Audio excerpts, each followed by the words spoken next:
Hello everyone, greetings dear. कैसे हैं बच्चे आप सब? I hope you all is well. तो आपकी वर्कशीट है ये शिक्षा निदेशालय राष्ट्रीय राजधानी क्षेत्र दिल्ली की। ये असाइनमेंट वर्कशीट है आपकी, वर्कशीट नंबर 3। आज है बेटा इस हिंदी की कक्षा 6 की असाइनमेंट असेसमेंट वर्कशीट।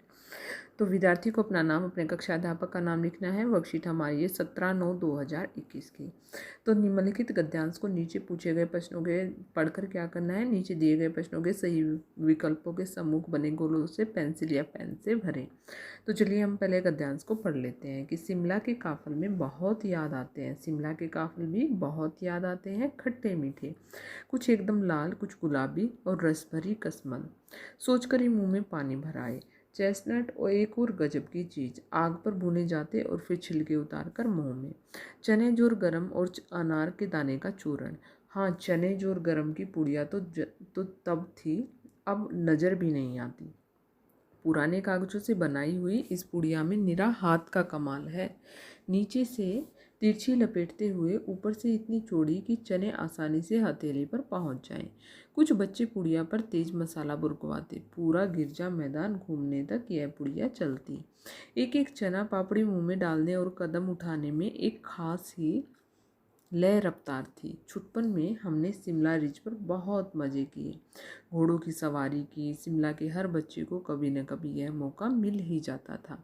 हम जाने क्यों घोड़ों को कुछ कमतर करके समझते, उन पर हंसते थे। ननिहाल के घोड़े खूब हष्ट पुष्ट और खूबसूरत, उनकी बात फिर कभी। तो यहाँ पर ये हमने गद्यांश को पढ़ लिया है। इसी गद्यांश में से नीचे कुछ प्रश्न दिए गए हैं जिनको कि हम करेंगे।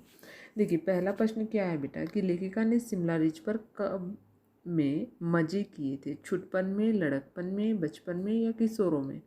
तो यहाँ पर किसमें किए थे बेटा? छुटपन में। तो हम इसमें सर्कल लगा देंगे, ठीक है। इसके बाद है हष्ट पुष्ट और खूबसूरत घोड़े कहाँ के होते थे? कहाँ के होते थे बेटा? ननिहाल के। हमने यहाँ पर पढ़ा था ननिहाल के, ठीक है।